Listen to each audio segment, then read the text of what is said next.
अपना परिवर्तन पहले करें। शब्द में शक्ति तब पैदा होती है कि जिस शब्द को आप बोल रहे हैं उसका आचरण आपके जीवन में है कि नहीं है।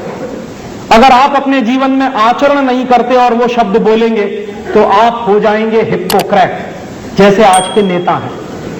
वो जो कुछ बोलते हैं वही अपने जीवन में कभी धारण नहीं करते, तो चूंकि वो जीवन में धारण नहीं करते इसलिए उसमें कोई शक्ति नहीं है।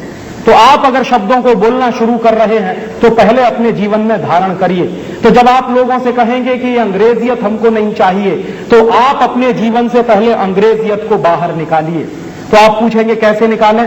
अंग्रेजियत को बाहर निकालने के बहुत आसान से 2-3 सूत्र हैं जो मैं आपको बताने आया हूं। हुआ क्या है, हम दिमाग से भी अंग्रेजियत वाले हैं, अब आचरण में भी अंग्रेजियत आ गई है। दिमाग से अंग्रेजियत वाले हैं, पिछले 50 साल से, 100 साल से, 150 साल से, 200 साल से वो व्यवस्था चल रही है। आचरण में अंग्रेजियत कहां से आ गई है? हमारे घर घर में विदेशी कंपनियों का माल घुसा हुआ है। घर घर में विदेशी सामान खरीदा जाता, हर घर में विदेशी सामान को बड़े सम्मान की नजर से देखा जाता। लोग कहते हैं इंपोर्टेड माल माने बहुत ऊंची चीज कोई, स्वदेशी माल माने घटिया, विदेशी माल माने अच्छा। ये विदेशी माल अच्छा है, स्वदेशी माल घटिया है, अंग्रेजों के जमाने में चलता था ये सूत्र, वही आज भी चल रहा। तो घर घर में अंग्रेजियत घुस रही है उन सामानों के आधार पर जो आप खरीद रहे हैं विदेशी कंपनियों से। कितने सामान हम खरीदते हैं विदेशी कंपनियों से सवेरे से लेकर शाम तक, आपको उसका अंदाजा नहीं। आप सवेरे ही सवेरे उठते हैं, चाय और कॉफी पीते हैं विदेशी कंपनियों की। एक चाय बिकती है हमारे देश में ब्रुक बॉन्ड, इंग्लैंड की कंपनी। एक चाय बिकती है लिप्टन टाइगर, ये भी इंग्लैंड की कंपनी। एक चाय बिकती है उसका नाम है ताजमहल, ये भी इंग्लैंड की कंपनी। एक चाय बिकती है उसका नाम है टी सिटी, एक है आईटीसी, एक है गॉडफ्रे फिलिप्स, ये अमेरिका की कंपनी है। तो इतनी सारी विदेशी कंपनियों की चाय और कॉफी आप पीते हैं, सवेरे ही सवेरे गुलामी शुरू हो जाती है। और ये चाय कॉफी क्यों पीते हैं? तो अक्सर लोग कहते हैं कि राजीव भाई उसी में तो स्मार्टनेस है। माने आज ये माना जाता है कि जो चाय कॉफी नहीं पिएगा वो बेवकूफ है, जो चाय कॉफी पिए वो बहुत स्मार्ट है। और अक्सर लोगों से मैं पूछता हूं कि क्यों पीते हैं चाय कॉफी, तो कहते हैं उसमें क्वालिटी होती है। क्या क्वालिटी होती है ये किसी को नहीं मालूम। चाय और कॉफी में क्वालिटी नहीं है, जहर है। क्या जहर है जानते हैं? चाय में एक जहर होता है उसका नाम है टैनिन, और कॉफी में एक जहर होता है उसका नाम है कैफीन। ये टैनिन और कैफीन दोनों जहर हैं जो कैंसर कर देते हैं। तो हम लोग क्या करते हैं, सवेरे ही सवेरे जहर पीते हैं और कहते हैं क्वालिटी पी रहे हैं। और क्या करते हैं, खुद तो पी रहे हैं मरेंगे, मेहमान को भी मार रहे हैं पिला पिला के चाय। क्योंकि जब भी मैं किसी के घर में जाता हूं सबसे पहले पूछते हैं राजीव भाई चाय पिएंगे? मैं कहता हूं नहीं पिएंगे। कॉफी पिएंगे? मैं कहता हूं नहीं पिएंगे। तो क्या पिएंगे फिर? कोई नहीं पूछता राजीव भाई गाय का दूध पिएंगे या दही की ताक पिएंगे या लस्सी पिएंगे या नारियल का पानी पिएंगे। एक बार बंबई में मैं गया, मेरे एक परिचित हैं करोड़पति व्यक्ति, तो मैंने उनसे घर में जैसे ही घुसा तो उनकी पत्नी ने पूछा चाय कॉफी पिएंगे? मैंने कहा नहीं पीऊंगा। तो कहने लगी क्या पिएंगे? मैंने कहा नारियल का पानी पिलवा दीजिए। कहने लगा वो नहीं है हमारे। मैंने कहा क्यों नहीं है? कहा राजीव भाई नारियल का पानी ऑफर करने में शर्म आती है, माने चाय कॉफी जैसा जहर पिलाने में शर्म नहीं आती, नारियल का पानी पिलाने में शर्म आती। मैंने उनसे पूछा आपको मालूम है चाय कॉफी किसको पीनी चाहिए? उन्होंने कहा मुझे नहीं मालूम। सच्चाई यह है कि हम में से किसी को नहीं मालूम कि चाय कॉफी किसको पीनी चाहिए। चाय कॉफी पीनी चाहिए उन लोगों को जो बहुत ठंडी में रहते हैं, माने America, Germany, France, Sweden, Switzerland, तमाम उन देशों में भयंकर ठंडी पड़ती है। साल में 9 महीने भयंकर ठंडी पड़ती है, 6 महीने तो बर्फ जमी रहती है। उन लोगों को चाय कॉफी की जरूरत होती है क्योंकि ठंडी ज्यादा पड़ती है। और चाय कॉफी दोनों बहुत गर्म चीजें हैं। हमारे यहां क्या होता, हमारे यहां साल में 9 महीने भयंकर गर्मी पड़ती। तो जिस देश में साल में 9 महीने भयंकर गर्मी पड़ती है उसमें और गर्म चाय और कॉफी पी रहे माने सत्यानाश कर रहे हैं। और क्या सत्यानाश कर रहे हैं? अपने शरीर का और अपने शरीर के साथ साथ देश का। देश का क्या सत्यानाश कर रहे हैं? परदेशी कंपनियां आपके देश में चाय कॉफी बेच रही हैं। पता है क्या होता? चाय हमारे देश के किसान पैदा करते हैं, कॉफी भी हमारे देश के किसान पैदा करते हैं। ये परदेशी कंपनियां क्या करती हैं, हमारे किसानों से चाय खरीदती हैं 24 रुपए में किलो, और वो 24 रुपए किलो की चाय जो खरीदते हैं किसानों से, उसको हमें बेचते हैं 125 रुपए में 1 किलो। माने बीच का मुनाफा चला गया सब परदेशी कंपनियों में। क्या होता है, हर साल ये कंपनियां हमारे देश में 70 करोड़ किलोग्राम के आसपास चाय कॉफी बेचते हैं और हजारों करोड़ रुपया कमा के ले जाते हैं।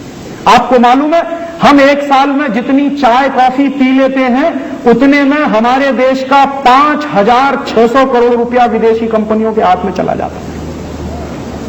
तो सवेरे ही सवेरे हिंदुस्तान के खून पसीने की कमाई का 5,600 करोड़ परदेशी कंपनियों के हाथ में हम दे देते हैं, फिर कहते हैं भारत माता की जय। कहां से भारत माता जिंदा रहने वाली है? तो मैं आपसे निवेदन करने आया कि ये चाय कॉफी की अंग्रेजियत छोड़िए। तो आप पूछेंगे क्या पिए? हिंदुस्तानी बनिए, गाय का दूध पीजिए। गाय के दूध से बढ़िया दूसरी कोई चीज नहीं है पीने के लिए। तो आप पूछेंगे क्यों? अगर आप 5,600 करोड़ रुपए की चाय कॉफी पी रहे हैं, इतने ही पैसे का अगर गाय का दूध बिकना शुरू हो जाए इस देश में, तो कम से कम 1 करोड़ गाय पालनी पड़ेगी। और 1 करोड़ गाय अगर पालनी पड़ेगी तो 25 लाख गोपालक चाहिए, क्योंकि 4 गाय एक आदमी देख सकता। तो 25 लाख गोपालक अगर चाहिए तो 25 लाख लोगों को रोजगार मिल सकता, उतने ही पैसे में जितने में हम चाय कॉफी पीकर हिंदुस्तान की बर्बादी कर रहे हैं। तो आप अपने शरीर को बर्बादी से बचा सकते हैं और हिंदुस्तान के 25 लाख लोगों को रोजगार दे सकते हैं 5,600 करोड़ का अगर गाय का दूध पीना शुरू करें।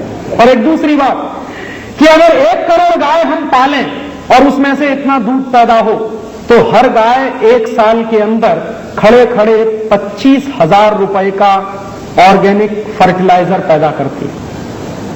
गोबर जो देती है उसमें से 25,000 रुपए का खाद बनता एक गाय से। तो हर साल हिंदुस्तान में 25,000 करोड़ रुपए का खाद पैदा होगा।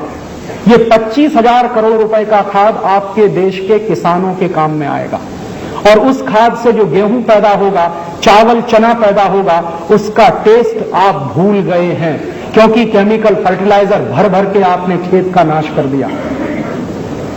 तो हम गाय का दूध पिएंगे, 5,600 करोड़ का दूध बिकेगा, 25 लाख लोगों को रोजगार मिलेगा, 25,000 करोड़ का ऑर्गेनिक फर्टिलाइजर पैदा होगा। ये सब काम इस देश में हो जाएंगे। एक छोटा सा काम आपको करना है, अंग्रेजियत को छोड़िए, चाय कॉफी बंद करिए। उसके बाद आप अगर चाय कॉफी बंद करेंगे तो गाय का दूध, नारियल का पानी, संतरे का रस, मौसम्मी का रस, ये सब पिएंगे। संतरे का रस पिएंगे तो पैसा किसान के पास जाएगा, मौसम्मी का रस पिएंगे तो भी पैसा किसान के पास जाएगा, नींबू का शरबत पिएंगे तो भी पैसा किसान के पास जाएगा।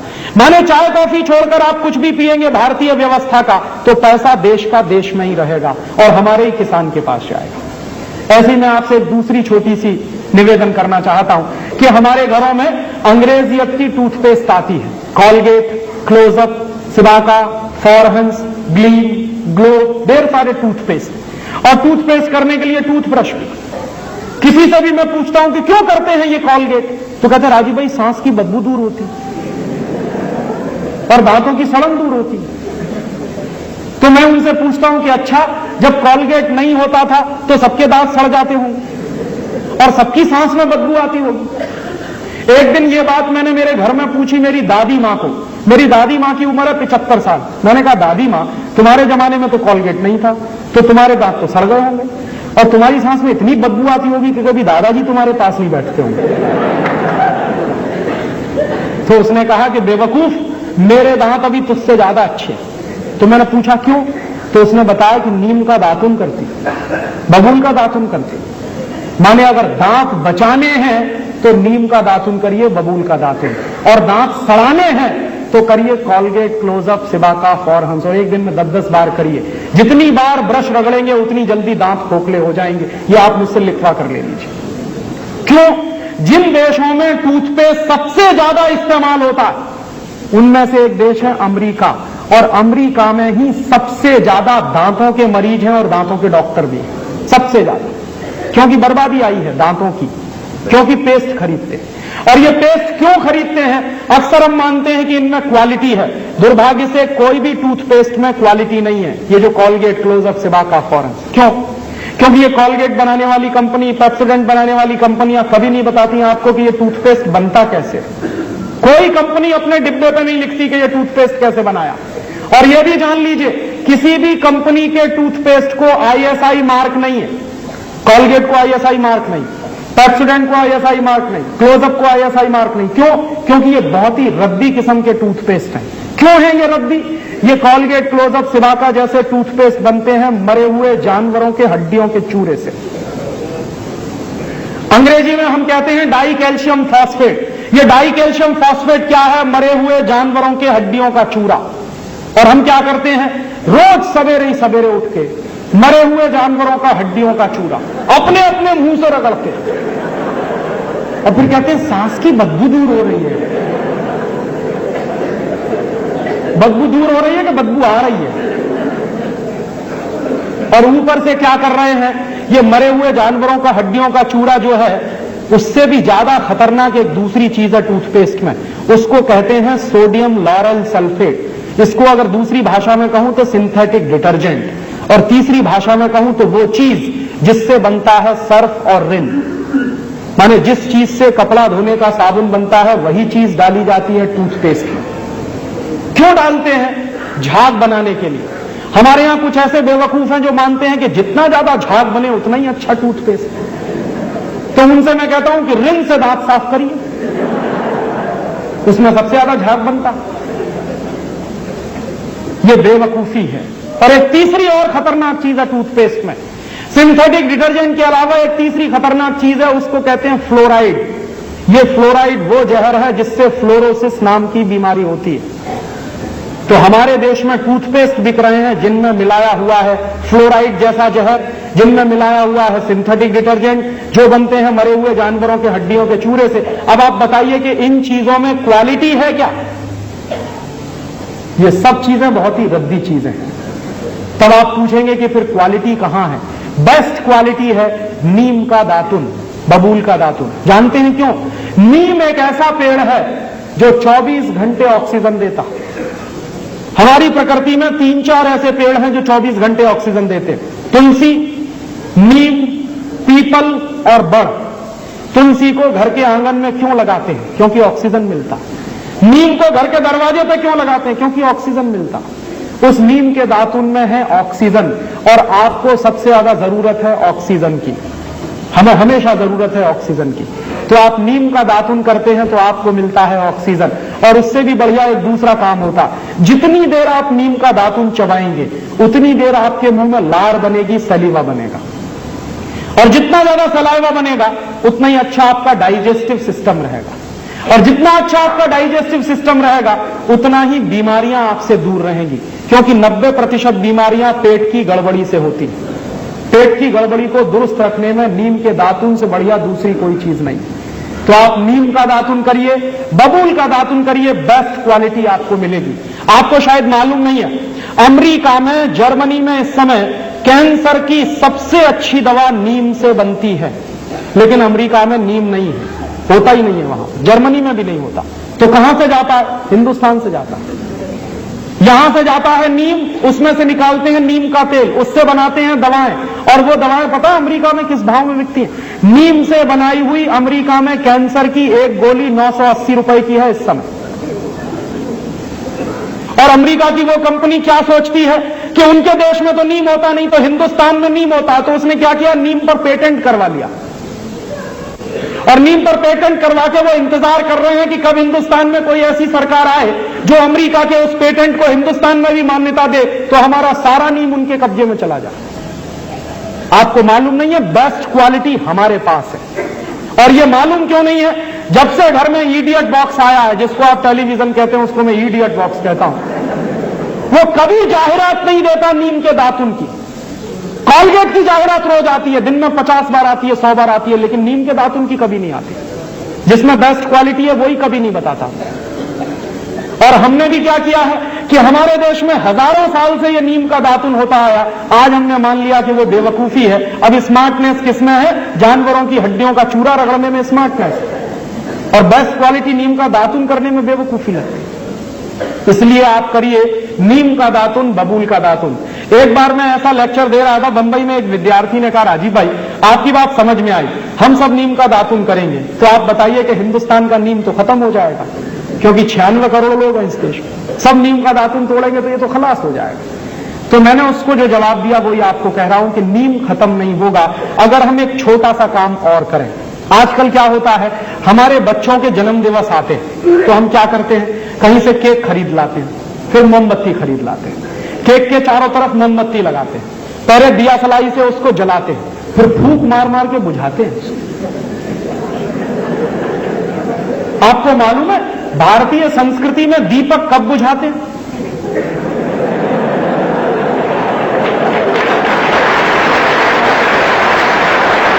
भारतीय संस्कृति में दीपक बुझाते हैं जब किसी की मौत होती है। हम क्या कर रहे हैं, जिसका जन्मदिन मना रहे हैं उसी के मरने की तैयारी भी कर रहे हैं। और ये आया कहां से है? अंग्रेजियत से आया है ये तंत्र। तो इस बेवकूफी की अंग्रेजियत को छोड़िए। तो आप पूछेंगे फिर क्या करें? अपने बच्चों का जन्मदिन मनाइए, घी के दीपक जलाइए, बुझाते नहीं है। भारतीय संस्कृति में दीपक जलाया जाता है, तो दीपक जलाइए। और एक दूसरा छोटा सा काम और करिए कि अपने बच्चे के नाम से उसके जन्मदिन पर एक नीम का पौधा लगाइए। तो आपके अगर मान लीजिए एक बच्चा है और उसके 50 जन्मदिन आए, भगवान से मैं तो कहता हूं कि 100 आए, लेकिन अगर 50 भी जन्मदिन आए तो वो 50 नीम के पेड़ लगाएगा। और हिंदुस्तान में 96 करोड़ की आबादी है, हर साल 96 करोड़ नीम के पौधे लगेंगे। और आपको मालूम नहीं है, एक नीम का पेड़ अगर 10 साल तक खड़ा रहे, उसको कोई काटे नहीं, तो 15 लाख रुपए की ऑक्सीजन देता। तो अगर हमारे बच्चे ने 50 नीम के पेड़ लगाए अपने पूरे जीवन में, तो 7.5 करोड़ रुपए की ऑक्सीजन पैदा होगी। इतना बड़ा काम होगा। और वो ऑक्सीजन काम किसके आएगी? हमारे। और नीम का दातुन हम सबको मुफ्त में मिलेगा। दातुन को कभी भी एक बार करके मत फेंकिए, एक बार किया उसको काट के पानी में डाल के रखिए, दूसरी बार भी काम आएगा। एक दातुन को मैं कम से कम 1 हफ्ते चलाता हूं। एक बार मैं ये बता रहा था तो IIT का एक स्टूडेंट खड़ा होगा, कहने लगा, क्या राजीव भाई उल्टी उल्टी बातें बताते हैं, एक दातुन को बार बार कैसे करें, गंदा नहीं लगता? तो मैंने कहा, भाई जरा ये बता कि एक टूथब्रश को कितनी बार करता?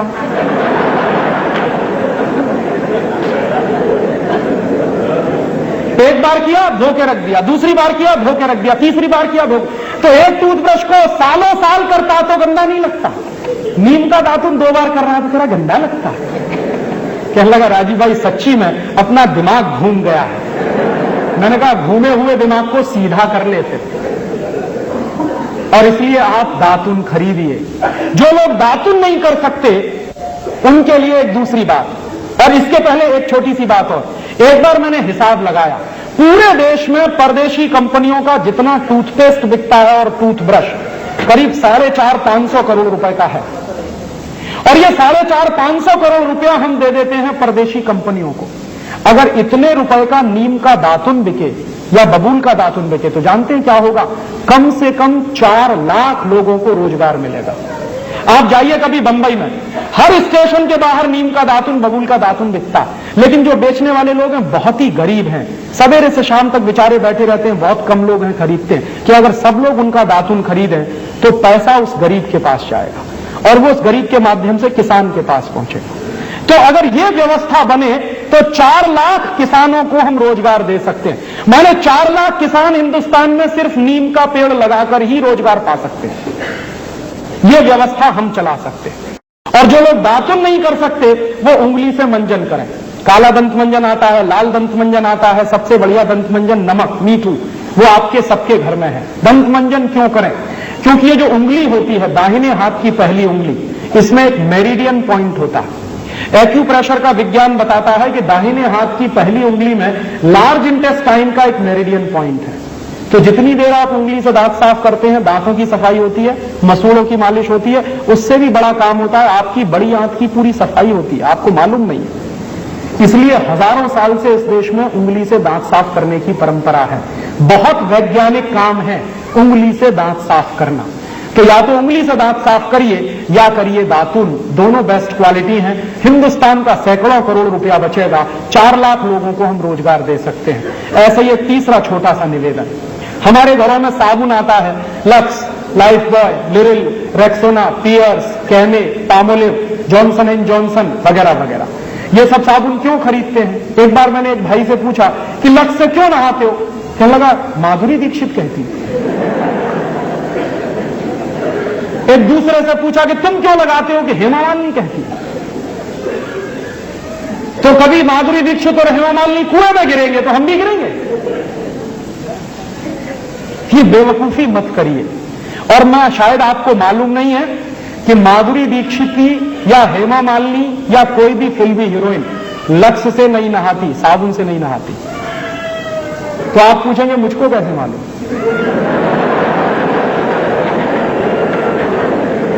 मुझको पता चला अभी कुछ दिन पहले बंबई में मेरा एक व्याख्यान हुआ था, जुहू में। और जुहू वो जगह है जहां हिंदुस्तान के ये फिल्मी हीरो हीरोइन ज्यादा रहते हैं। व्याख्यान कैसे हुआ? एक कोई फिल्मी हीरो है, उनका नाम है धर्मेंद्र। उन्होंने मेरे व्याख्यान के कैसेट सुने। मेरे व्याख्यान के कुछ 10 कैसेट निकले हैं, तो उन्होंने सुने और उन्होंने तुरंत फोन किया कि मैं राजीव दीक्षित से बात करना चाहता हूं। मैंने कहा मैं बोल रहा हूं। तो कहने लगे आपके 10 कैसेट सुनने के लिए मैंने 10 घंटे गाड़ी चलाई और घर नहीं गया जब तक कैसेट खत्म नहीं हुए। मैंने कहा बहुत अच्छी बात है, क्या लगा आपको? मैं आपका एक व्याख्यान करना चाहता हूं। मैंने कहा जरूर करिए, मैं आऊंगा। क्या आपकी फीस क्या है? मैंने कहा मैं फीस नहीं लेता कभी व्याख्यान के लिए। कहने लगा अच्छा फिर तो मुझे खुशी है, आप आइए। मैंने कहा जरूर आऊंगा, एक ही शर्त है कि जितने फिल्मी हीरो हीरोइन है उनको सबको बुलाइए ज्यादा से ज्यादा। तो उन्होंने कहा मैं कोशिश करता हूं। तो क्या हुआ, उनका एक बंगला है लोनावाला में, पूना और बंबई के बीच में, वहां उन्होंने व्याख्यान रखा। मैं गया, ज्यादा लोग तो नहीं आए, कुछ 25-30 लोग आए थे। उनके बीच में मीटिंग हुई, बातचीत हुई, बहुत सारे सवाल पूछे। जब खत्म हो गए उनके सवाल तो मैंने उनसे कहा कि अब मैं एक सवाल पूछूंगा। तो हेमा मालिनी से मैंने पूछा क्या आप मुझे बताओ कि लक्स से नहाती हो? नहीं। लाइफ बॉय से नहाती हो? नहीं। कैमे से नहाती हो? नहीं। लिरिल से नहाती हो? नहीं। मैंने कहा आप नहाती भी हो? तो कहने लगी नहाती तो रोज हूं। मैंने कहा फिर किससे? तो उन्होंने बताया चने के आटे में मलाई डाल के नहाती हूं, माने बेसन में मलाई डाल के नहाती हूं। तो मैंने कहा अगर आप बेसन में मलाई डाल के नहाती है तो ये बात पूरे देश को क्यों नहीं बताती? कहने लगी डर लगता। मैंने कहा क्या डर लगता? कि अगर हिंदुस्तान की सभी बहनों ने बेसन में मलाई डालकर नहाना शुरू किया तो सब हेमा मालिनी हो जाएंगे। तो मेरी तो कुर्सी खतरे में पड़ जाएगी। तो आप ये जान लीजिए कोई भी फिल्मी हीरोइन साबुन से नहीं नहाती। क्यों? उसका कारण है जितने साबुन हैं वो बनते हैं कास्टिक सोडा से, और कास्टिक सोडा शरीर की त्वचा के लिए बहुत खराब होता है। और आप ये चाहें तो प्रयोग करिए, साबुन से नहाइए।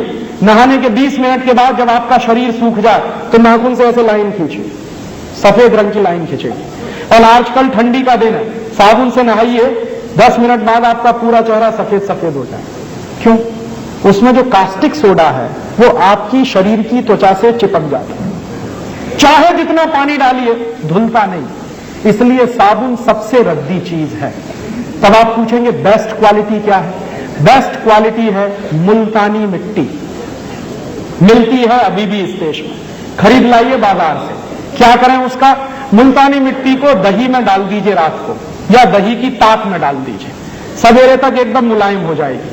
उसको पेस्ट बनाइए, शरीर पर ऐसे ही लगाइए जैसे साबुन लगाते हैं, और नहा लीजिए गर्म पानी से, एकदम फ्रेश हो जाएंगे आप। दूसरा तरीका, चने का आटा माने बेसन, उसमें मलाई मिलाइए, पेस्ट बनाइए, उसको रगड़िए और उससे नहाइए। तीसरा तरीका, आप जो है अपने घर में ले आइए मसूर की दाल का आटा। मसूर की दाल होती है, उसको पिसवाइए, उसका आटा बनता है, उसमें शहद मिलाइए, मध मिलाइए और उसका पेस्ट बना के उससे शरीर को लगाइए और गर्म पानी से नहाइए, आपकी स्किन एकदम सॉफ्ट हो जाएगी। चौथा तरीका, मुल्तानी मिट्टी लीजिए, अरीठा का पाउडर लीजिए, शिकाकाई पाउडर लीजिए, तीनों को बराबर बराबर मात्रा में मिलाइए, डिब्बे में बंद करके रखिए। 1 साल तक इसका कुछ नहीं बिगड़ता।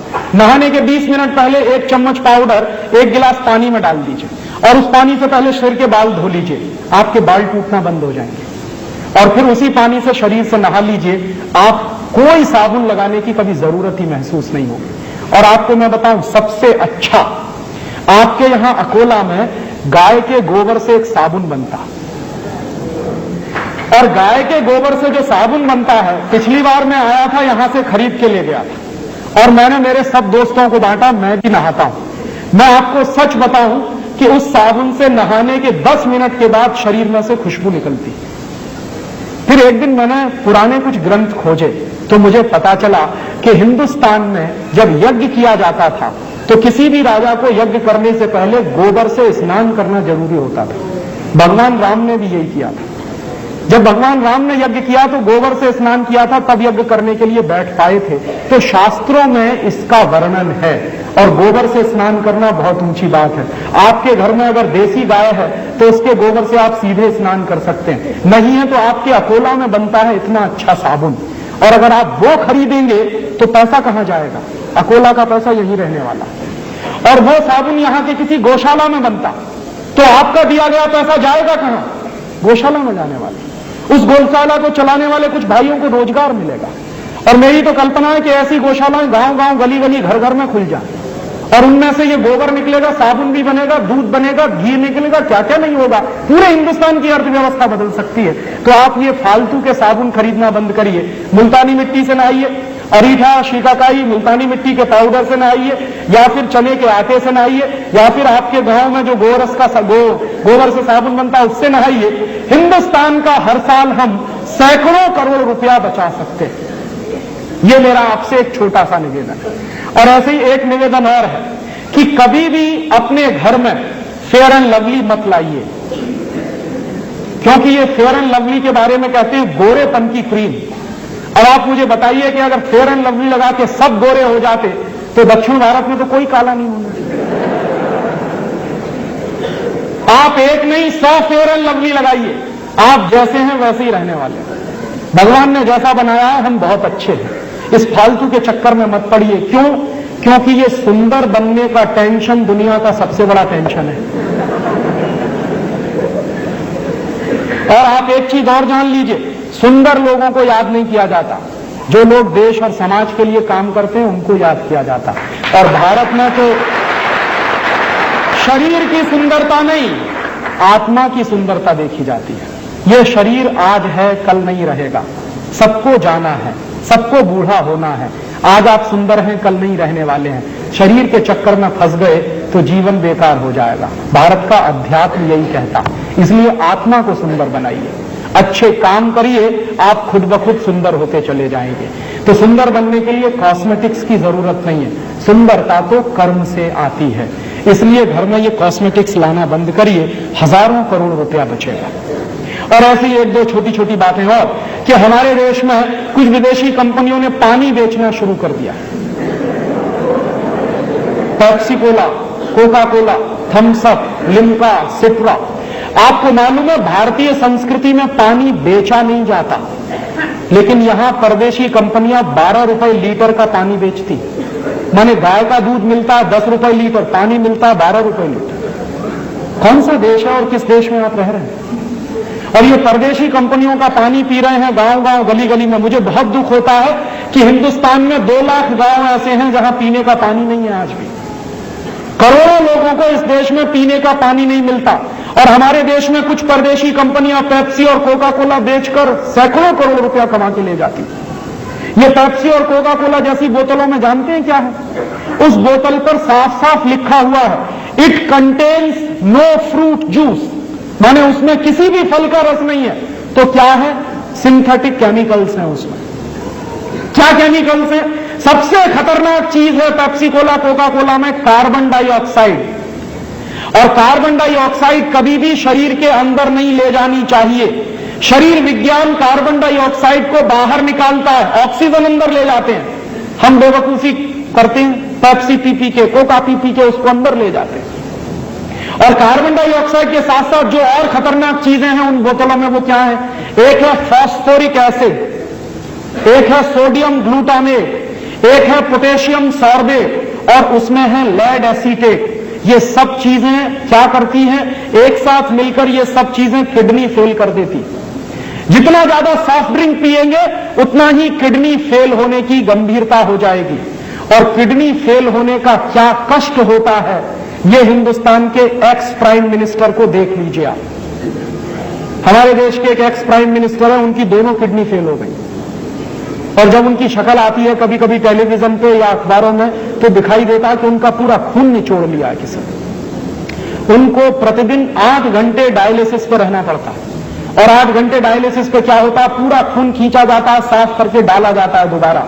इतना कष्ट होता है अगर दोनों किडनी फेल हो जाए। भगवान की दी हुई दोनों किडनियां क्यों फेल कर रहे हैं, पी के पेप्सी और कोका कोला।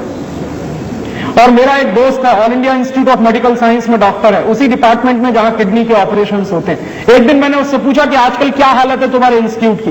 कहने लगा भयंकर केसेस आ रहे हैं किडनी फेलियर के। मैंने कहा क्या तुमको लगता है? तो उसने कहा 90% केसेस वो आ रहे हैं जो सॉफ्ट ड्रिंक पी के किडनी फेल करा रहे हैं अपने यंग एज। तो किडनी फेल हो जाए ऐसी चीजें मत पीजिए, और इनमें कुछ भी नहीं है पीने लायक। और इसलिए भी पेप्सी और कोका कोला मत पीजिए कि 70 पैसे की बोतल बनती है और 10 रुपए की बिकती है। 72 पैसे में बनता है कोका कोला, 10 रुपए में बिकता है। और आप याद करिए, हिंदुस्तान में एक सरकार बनी थी 1977 में, उन्होंने कोका कोला को भगा दिया था। मोरारजी भाई देसाई जब प्रधानमंत्री बने थे तो कोका कोला को भगा दिया था। क्यों? एक बार मोरारजी भाई देसाई ने कोका कोला की फाइल मंगाई थी। उस समय जॉर्ज फर्नांडीज उद्योग मंत्री थे। तो हुआ क्या था कि कोका कोला की फाइल मंगाई और पूछा कि ये कंपनी क्या है, क्या करती है, क्या करती है, क्या बेचती है। तो पता चला कि कोका कोला कंपनी आई थी 1966 में, 6.5 लाख रुपया लेके आई थी अमेरिका से। और जिस साल मोरारजी भाई की सरकार बनी थी उस साल कोका कोला कंपनी का नेट प्रॉफिट 18 करोड़ का था। तो मोरारजी भाई ने कहा कि करती क्या? पानी बेचती। उस पानी की हमको जरूरत है कि नहीं? बिल्कुल जरूरत नहीं। तो उन्होंने कहा भगाओ इसको, हमें इसकी कोई जरूरत नहीं। और कोका कोला कंपनी को नोटिस दिया गया और कोका कोला कंपनी ने हिंदुस्तान छोड़ा। बिना एक पैसे का मुआवजा दिए हुए कोका कोला को भगा दिया था हिंदुस्तान से। वही कोका कोला फिर घुस गया है इस देश में, और उसके बाद अब पेप्सी कोला भी घुस गया। और ये क्या कर रहे हैं? एक साल में पेप्सी कोला कंपनी का नेट प्रॉफिट 240 करोड़ रुपए का है, और कोका कोला कंपनी का एक साल का नेट प्रॉफिट 260 करोड़ रुपए का है। एक साल में इन दोनों कंपनियों का 2000 करोड़ रुपए का सॉफ्ट ड्रिंक बिकता है हमारे मार्केट में। पैसा बर्बाद हो रहा है। और पहले क्या था कि कुछ हमारी स्वदेशी कंपनियां भी थी, अब इन दोनों कंपनियों ने सबको हड़प लिया। हमारी एक कंपनी थी पार्ले जो थम्स अप और लिम्का बनाती थी, वो चली गई अब कोका कोला के कंट्रोल में। क्या हो रहा है? हजारों करोड़ रुपए बेवकूफी में बर्बाद हो रहे हैं देश की इकोनॉमी के। हम क्या करें? पेप्सी और कोका पीना बंद करें। और कभी भी आपके हाथ में पेप्सी और कोका कोला की बोतल आए तो बोतल को मुंह से लगाने के 2 मिनट पहले सिर्फ इतना सोचिए कि मेरे देश के 2 लाख गांवों में पीने का पानी नहीं, करोड़ों लोगों को पीने का पानी नहीं मिलता। मैं ये परदेशी कंपनी का पानी पीऊं? और तब आपके हाथ से अगर बोतल छूट जाए और गिर जाए तो आपसे बड़ा देशभक्त इस समय कोई दूसरा नहीं है। मेरे लिए देशभक्ति की अब एक ही परिभाषा है कि आप अगर विदेशी कंपनियों का माल खरीद रहे हैं और पैसा देश के बाहर जा रहा है और ऐसा सामान खरीद रहे हैं जिसकी हमको कोई जरूरत नहीं है, तो मुझे आपकी देशभक्ति पर संदेह है। तो ऐसा काम मत करिए, हिंदुस्तान को बचाना है। क्यों? क्योंकि ये कंपनियां हर साल हमारे देश से 70,000 करोड़ रुपए लूट कर ले जाती हैं। कोई टेक्नोलॉजी नहीं है, कोई रोजगार नहीं मिल रहा है, उल्टे बेरोजगारी इस देश में बढ़ रही है। तो ऐसे समय में हमको एक एक पाई बचानी है इस देश की। तो आपको मैं ये निवेदन करने आया कि अपने घर से ये अंग्रेजियत भगाइए, माने विदेशी कंपनियों के सामान खरीदना बंद करिए, और ज्यादा से ज्यादा बन सके उतने वो सामान खरीदिए जो प्रकृति से सीधे मिलते हैं, ताकि पैसा किसान के पास जाए। और ऐसे एक दूसरा आखिरी निवेदन कि ये आप अंग्रेजियत से बाहर निकलें, इसके लिए बहुत जरूरी है कि टेलीविजन कम से कम देखें।